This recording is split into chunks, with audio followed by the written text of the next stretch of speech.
Rustiman. Pinanggih sehat nggih, Mbak. Pinanggih berkah nggih. Nadyan sampun sepuh nggih. Raga saya ringkih lan pinates.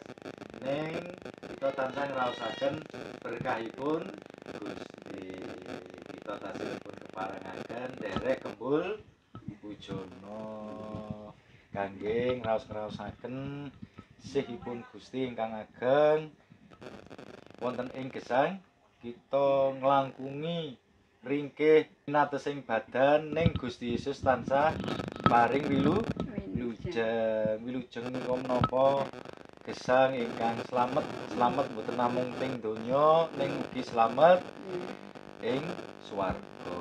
Gusti Yesus sampun ngrampungi nebus dosa kita supados kita pinanggih gesang langgeng niku sing berkah nggih. Nggih, kita ngidung nggih, Mbah. Kula seneng ndeleng berkas-berkas. Oh, nggih somben nggih kula Pak Yusni, Pak Aldo nggih sami kados bae. Cek niki mawon tesih kuwat ngesuk nggih mongsone tuwa ya kaya bae. Seneng anger kaya kuwi jan-jane aku. Iya, nggih mangke nggih anu Mbah. Riyen Mbah nggih. Mbah riyen lek nggih kados kula kalih. Niki jenenge yuswa saya sepuh. Nggih, Mbah. Ning mboten pareng semplah karo nglokro. Nggih. Kita ngidung nggih, Mbah. Ngidung yen nunggilan Gusti. Yen nunggilan Gusti rinten dalu mana langkung tentrem arahayu kula angantos Gusti siang layan ratri nyuwun berkah Gusti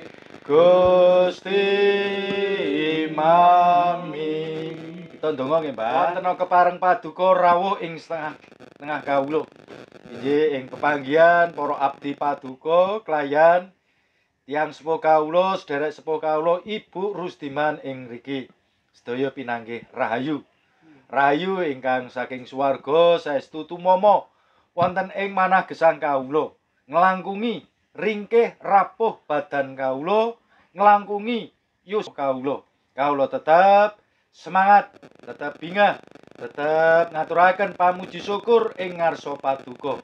Awit Gusti ngeparengaken kawula ngraos-ngraosaken sisaning umur kaparing paduka kanthi kebaing kawilujengan. Gusti wekdal sakmangke Ibu Rustiman sampun cawis kangge nampeni sakramen pujana suci. Monggo Gusti paduka berkahi roti lan anggur pujana ingkang badhe pun tampi dadosna berkah saking ngaluhur wonten ing gesangipun sederek sepuh kawula ing mriki.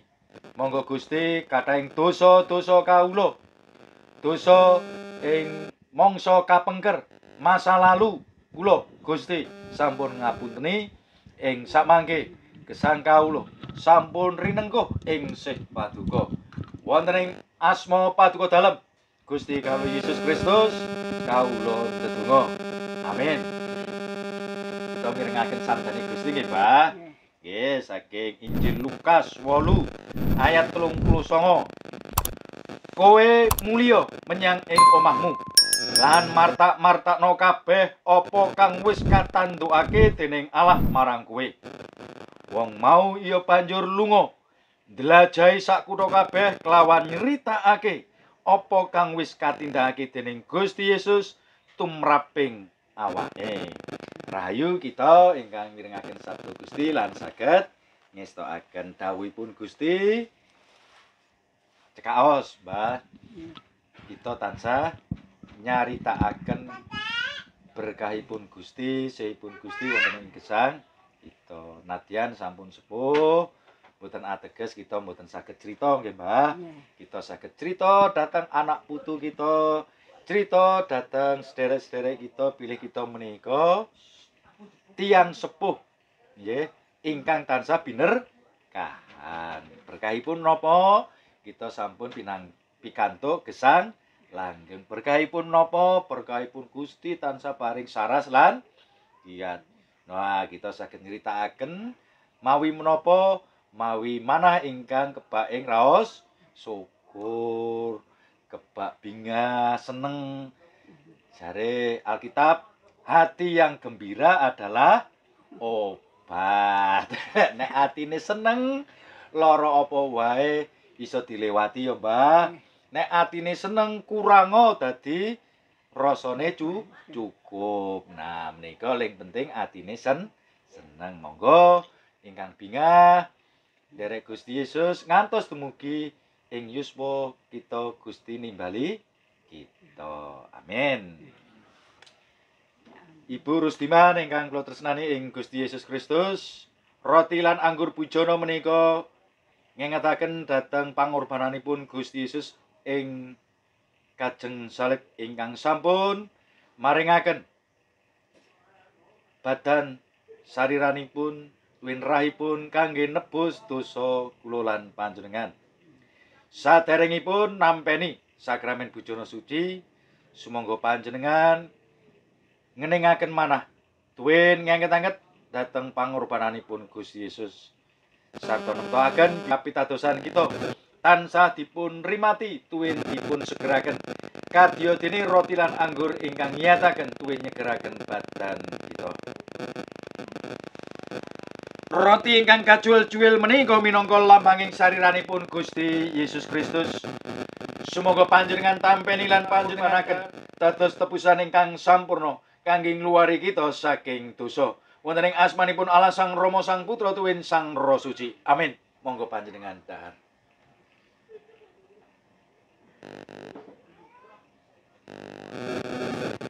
Berkas-berkas sih Bang. Oh, iki untuk nem. Kula sing luwih nem. Sun menesi. Berkas-berkas. Ayo, Seneng aku ngerti. Dengan sumben ya dadi tuwa, Mbak. Jeneng kaya kiye. Iya, ayo ora apa-apa. Wong jenenge wong urip ya kudu tuwa, Mbah. Nek ora tuwa terus piye? Masa ketemu sih. Oh, nggih, putih. Nikmati, disyukuri nggih, Mbah. Tegese nadyan kados ngeten, kathah sing nresnani, gitu. Nggih. Anggur ing tuwung bujana menika minangka lambanging rahipun Gusti Yesus Kristus. Sumangga panjenengan tampeni lan panjenengan unjuk kanthi ngengeti lan pitados pilirahipun Gusti Yesus Kristus sampun kawutaken dados tebusan ingkang sampurna kangge ngluwari kita saking dosa. Wonten ing asmanipun Allah Sang Rama Sang Putra tuwin Sang Roh Suci. Amin.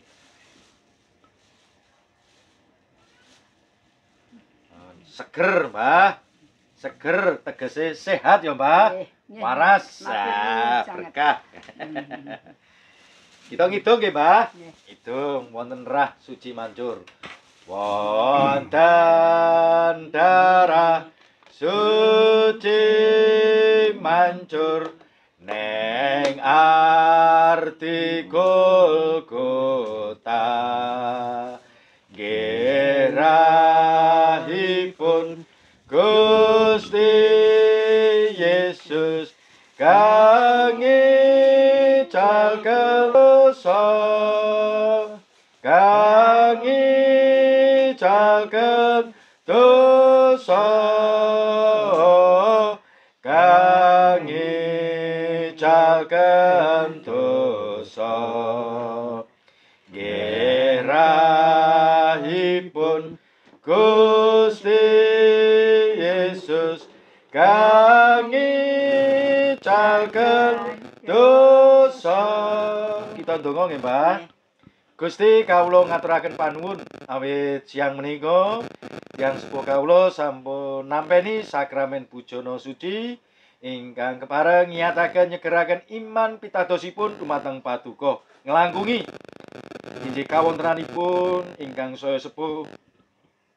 Gusti mboten tega nilar. Gusti tansah ngamping-ngampingi paring wilujeng, paring berkah temah ing yuswa sepuhipun boten kekirangan setunggal menapa. Monggo Gusti paduka reksa, paduka rimati gesang ten pagesanganipun Ibu Rustiman. Ing sak dinten-dinten ing salajengipun Gusti tansah wonten nunggil ing gesangipun. Tentrem rahayu, suka bingah tansah wonten ing gesangipun Ibu Rustiman dados berkah kangge putra wayah, dados berkah ing brayatipun.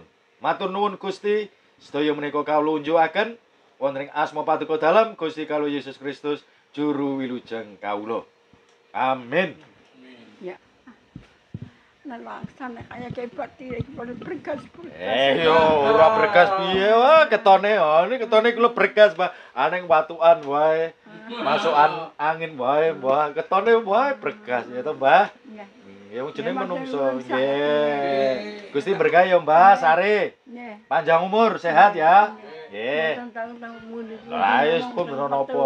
Nggih, malah penak. Nggih. Kan Bang mangke mlampah Waune malah sing gawah. mandan saged mandan kliwik rasane iki Ah. turun mawon saged Nggih. pundi pun. Nah, nggih. Nggih sami kados lainnya bubarjo nggih namung saged Nggih. sarian. Oh, Mboten saged Bu Sutiyitno nggih saged tindak pundi. kena kula Pun dalam sepuh. 3 bulan, nggih, 3 bulan. Nggih. Kan. Ada apa surat surat ngene apa ya lah. Neh, Cik ketemu ya, Mbak. Ah, bujono tegese berkah. Gitu ya, Mbak. Kula tak nglajengaken lampah nggih, Mbah. neh.